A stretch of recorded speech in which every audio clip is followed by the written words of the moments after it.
Você que é contador, você que está estudando, acabou de sair da faculdade e está desejando começar a sua jornada. Bom, gente, ao longo da minha carreira, assim que eu comecei, uma das minhas maiores dores foi: o que eu vou fazer? Como eu vou começar? Como é que eu vou fazer com que esse diploma que eu acabei de conquistar traga valor para mim e eu consiga trabalhar na minha área? Eu tive orientações e tudo mais, e eu consegui, de fato, começar a trabalhar imediatamente na minha área. Não diretamente na minha área, como eu falo assim, como contadora específica, mas eu comecei numa área que é extremamente importante como insumo para você que vai empreender na contabilidade. Eu trabalhei durante 30 anos na contabilidade interna de um grande grupo empresarial. Isso para mim foi um diferencial e um divisor de águas. Por quê? Eu conseguia trazer uma contabilidade diferenciada. Eu agregava muito valor ao meu cliente, tendo em vista que o meu maior cliente era quem? Os executivos do empreendimento, do negócio, e não a Receita Federal. Então, quando você está empreendendo num escritório de contabilidade ou empreendendo numa empresa privada, tem uma diferença. A diferença da empresa privada para o escritório, o que acontece? Dentro do escritório, você tem uma certa limitação quanto ao valor que você vai entregar para o seu cliente, ou o valor que você consegue de fato mostrar para ele, porque você depende que ele te forneça essas informações. Então, se ele não liberar para você os documentos, se ele não cumprir certos procedimentos, você não vai ter como fabricar uma informação ou realmente dar valor que ele realmente pode ter através de uma excelente contabilidade. Um trabalho muito bem feito. Então, como eu trabalhei e comecei a minha carreira dentro de uma instituição privada, o meu maior foco era quem? O meu cliente interno e não a Receita Federal. Então, a minha meta, o meu objetivo era: eu preciso fazer o melhor trabalho possível, respeitando as regras tributárias e as regras da Receita Federal. Então, eu tinha que fazer com que a informação contábil fosse útil para o meu cliente interno dentro do empreendimento, sem ferir nenhum tipo de preceito, orientação ou declaração ou qualquer coisa que a Receita ou os órgãos complementares, órgãos federais a nível municipal, estadual e federal, fossem prejudicados com essa informação. E o que foi a grande sacada disso? O que isso foi tão importante para mim? Gente, com essa informação, eu criei uma habilidade de poder transformar a informação conforme a necessidade do meu cliente fim. Rosa, o que significa isso? Eu entendi a importância que a contabilidade tem dentro de um negócio quando ela é fidedigna. Rosa, o que significa isso? Significa que você consegue retratar dentro das suas demonstrações contábeis exatamente o resultado que o negócio está gerando, que o negócio está realmente acontecendo na prática. E explicar quando o resultado financeiro, que é o saldo da conta, não está exatamente igual ao da sua demonstração. E como é que isso é feito, gente? Isso é feito através de uma excelente classificação contábil. Então, para você que está começando, o melhor e o primeiro mandamento que você tem que entender é: você tem que saber classificar exatamente o documento tal qual foi a destinação dele dentro da sociedade. Entendeu? Então, o que vai acontecer? Vamos dar um exemplo bem prático. Imagine você uma concessionária de veículos que ela tem o serviço de funilaria. O que é esse serviço de funilaria? É onde geralmente você faz a pintura dos carros, tá? Então, ou seja, ali nós temos um ingrediente que ele pode ter diversas classificações distintas de acordo com o local onde ele vai ser aplicado. Isso então. Se você estiver pegando a tinta para colocar nas paredes da sua empresa, essa tinta nada mais é que o quê? Um material de limpeza.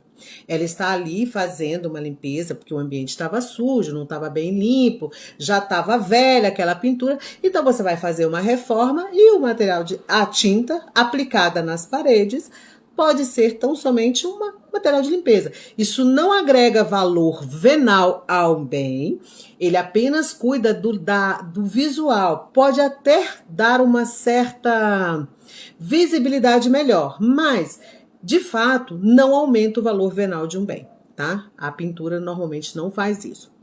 Então, para as paredes, isso aí é um material de conservação e manutenção de um prédio. Perfeito? Então, é uma despesa fixa, dedutível do imposto de renda, tudo bonitinho. Então, você vai classificar isso lá no departamento administrativo.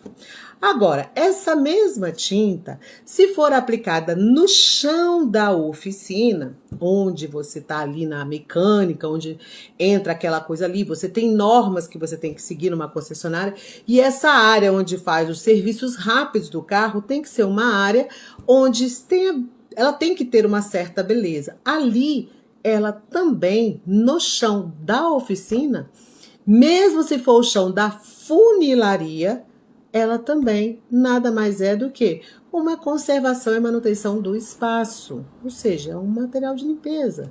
É uma conservação e manutenção do seu prédio, tá?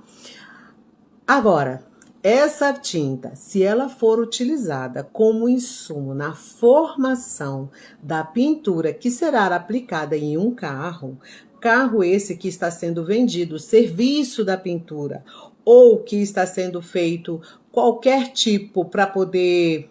Geralmente é sempre um serviço, sabe? Porque normalmente a pintura na funilaria de um carro dentro de uma oficina é porque o carro teve algum sinistro, teve a sua lataria avariada ou a sua tinta variada e ela está sendo pintura, ela está sofrendo o processo de pintura para reparar esse dano. Então, naquele momento ali, essa tinta já se torna custo. Exatamente, ela é um custo, porque ela é um insumo necessário para que a prestação do serviço seja executada. Então, ela está no custo para a formação do preço daquela mão de obra. Entendeu? Então, ou seja, se você sabe classificar corretamente, você vai realmente informar para o seu cliente exatamente qual é o valor e o resultado de cada departamento ou de cada centro de receita que ele tenha. Entendeu? Então, ou seja, lá quando você está no escritório de contabilidade, gente, nem sempre essa informação chega até você. E como você pode mudar essa situação? O que você pode fazer para fazer melhor do que está sendo feito? Você começa a fazer o quê? Questionar o seu cliente, visitar as estruturas dele, perguntar para ele o que ele aplicou. E se ele for aquele cliente difícil, que não gosta de perguntar, crie uma relação, crie um relacionamento com ele, faça visitas até que essa informação consiga mostrar para ele que essa informação fará uma grande diferença para ele.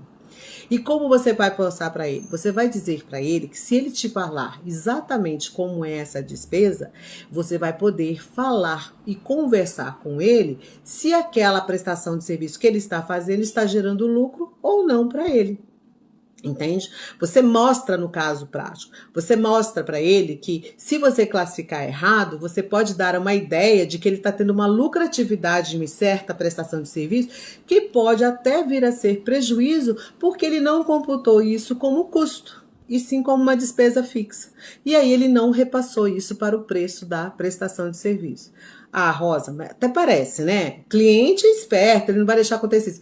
Gente, olha, o expert é você contador. Ele espera que você faça essa orientação para ele. O que a grande maioria talvez não faça é não vala isso para ele, não gera o valor. Então, o que nós contadores que temos que fazer? Mostrar para o cliente que você não é aquela contabilidade de conformidade.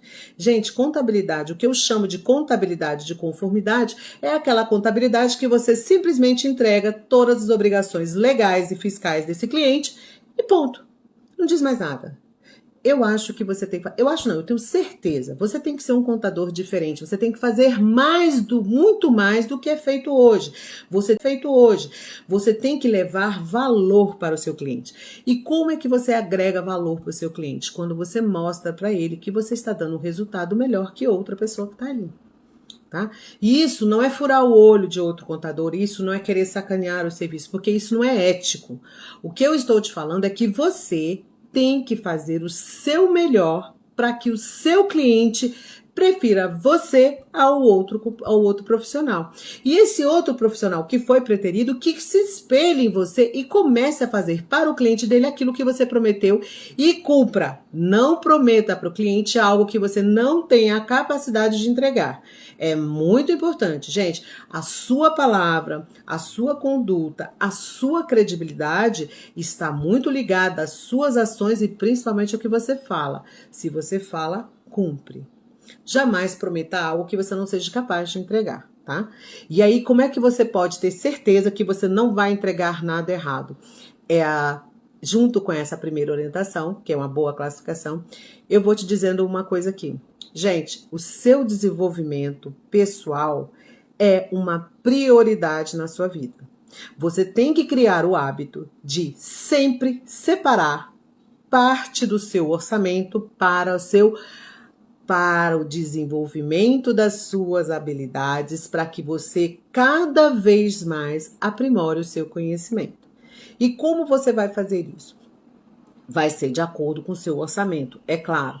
Mas você já pode criar o hábito de que você tem que começar a estudar pelo menos 1 hora por dia.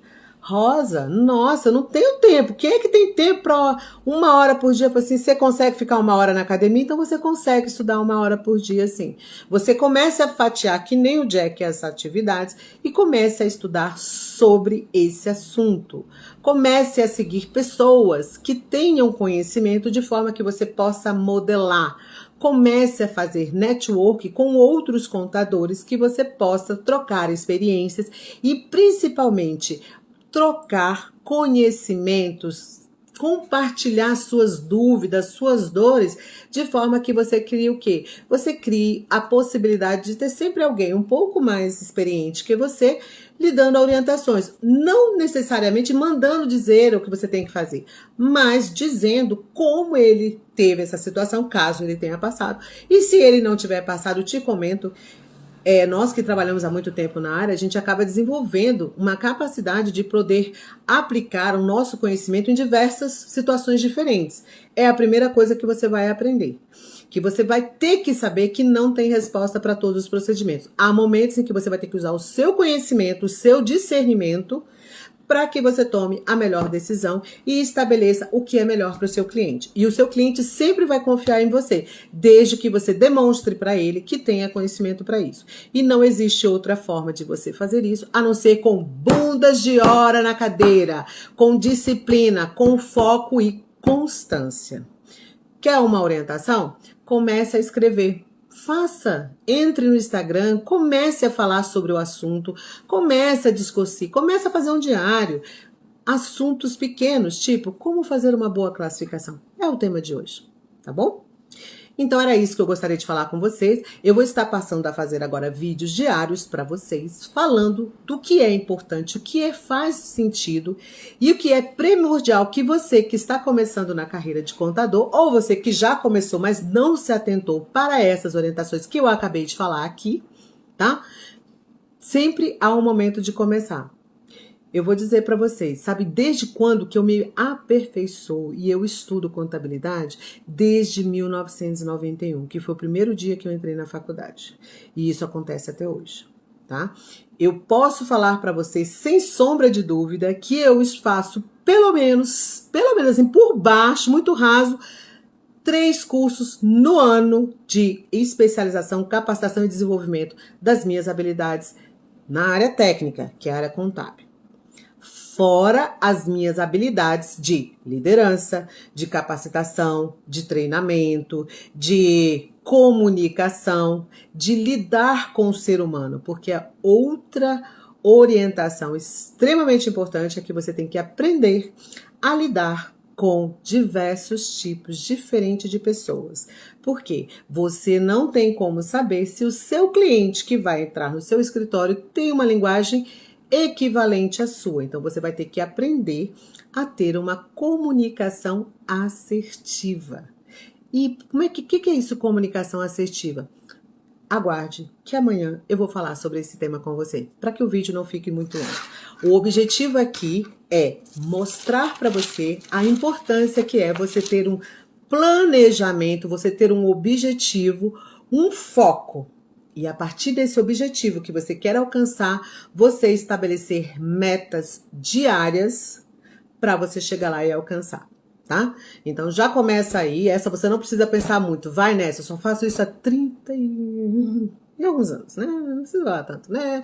Porque a putz aqui não tá boa, não precisa tanto. Mas já faço há bom tempo e olha, é transformador e é inquietante. Então assim, é muito comum as pessoas me assim, Rosa, como é que você sabe sobre esse assunto? Você só sabe sobre aquilo que você estuda. E eu estudo o tempo todo, sem coisa nenhuma. Entendeu? Então você tá falando assim, Rosa, então tá, quais são, já que você tá falando isso, quais são seus cursos atualmente? Bom, eu tô fazendo um curso de capacitação em marketing, de capacitação em oratória, capacitação em palestra. Estou fazendo um curso de como você produzir conteúdos de qualidades e viciantes, que aliás é sensacional, depois eu vou falar com vocês sobre esses cursos que eu faço. Estou fazendo um outro curso de aperfeiçoamento sobre contabilidade de infoprodutor, que é mais a área que eu estou trabalhando, também estou fazendo esse curso, que isso é da área técnica, né? E eu também estou fazendo um curso sobre as estratégias, como é que fala, gente? São os 4, tá? Eu tô fazendo os 4 aí simultâneo. Fora que eu estou fazendo mais uma especialização na área de educação financeira para finanças pessoais. Então, ou seja, eu faço 2 cursos da técnica e 2 cursos de estratégia. Eu faço isso o tempo todo. Rose, o que você faz mais da vida? Não faz mais nada da vida, não? Tempo a gente cria. Tempo é uma questão de escolha. Eu tomei a decisão de ser o melhor possível e de ser uma profissional extremamente qualificada, tanto quanto for possível. Então, todo dia eu cresço 1% a mais. Então, a pessoa que dormiu ontem não é a pessoa que acordou hoje e com certeza não será a pessoa que vai acordar amanhã, porque hoje eu ainda tenho mais 2 horas de treinamento já agendado para lá. Não se esqueça, eu ainda tenho várias mentorias da qual eu participo, que é o quê, gente?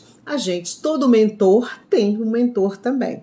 Fora as capacidades de coach e tudo mais. Rosa, eu tenho que fazer tudo isso?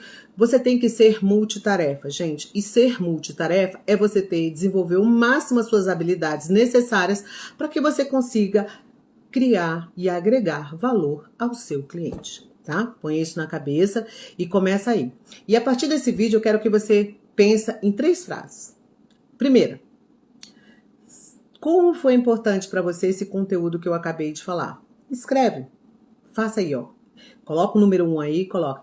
A importância do conteúdo que eu acabei de ouvir. Escreve. Por que escrever? Para que você tenha a questão cognitiva, para você fazer com que esse conhecimento seja mais, mais segmentado. Você vai ter esse segmento mais, você vai conseguir com que ele seja mais assertivo, que você não esqueça disso. Usa ali. Segundo, sabendo disso que eu falei, de todas essas orientações que eu te passei, que foram fundamentais e divisores de água na minha carreira, qual a sua decisão? Qual vai ser a primeira ação que você vai fazer assim que você terminar de ouvir esse vídeo com relação a esse conteúdo que eu acabei de passar? Escreve essas ações.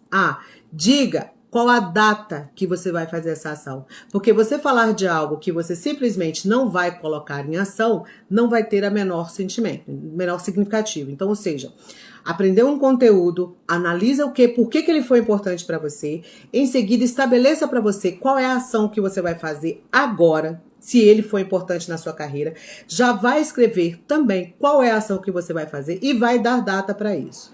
E depois, assiste o próximo vídeo que eu vou ter a maior boa vontade em estar compartilhando com vocês como foi a minha trajetória, por onde eu saí até onde eu cheguei. Olá, Rodrigo, como você está? Tudo bem? Que bom ter você por aqui. Eu tô quase concluindo já o vídeo, mas eu acho muito legal que você escute. Tem muito conteúdo legal ali, é uma experiência que eu passei por isso. Vai ser